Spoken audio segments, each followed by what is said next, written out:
ঐক্যের বাধা হলো, 1 নম্বর বাধা হলো মানহাজ না বুঝা। মনে থাকবে, 1 নম্বর বাধা।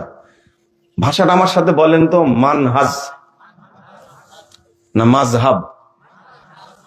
হ্যাঁ, মানহাজ বলেন, মানহাজুস সালাফ। সবাই বলেন। এই ভাষাটা উচ্চারণ করা শিখতে হবে।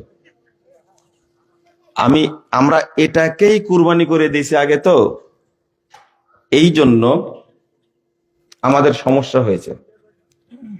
যদি আমরা বুঝতাম যে মানহাজ ছাড়া যদি কোনো কথা বলি তাহলে আমরা কাফের হয়ে যাব, এটা যদি বুঝতাম।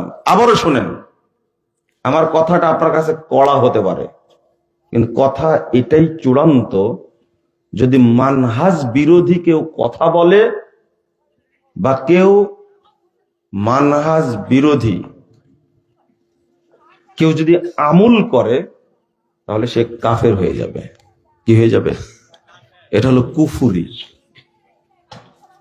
তো ঐক্যের সবচেয়ে বাধা হলো মানহাজ না বুঝা।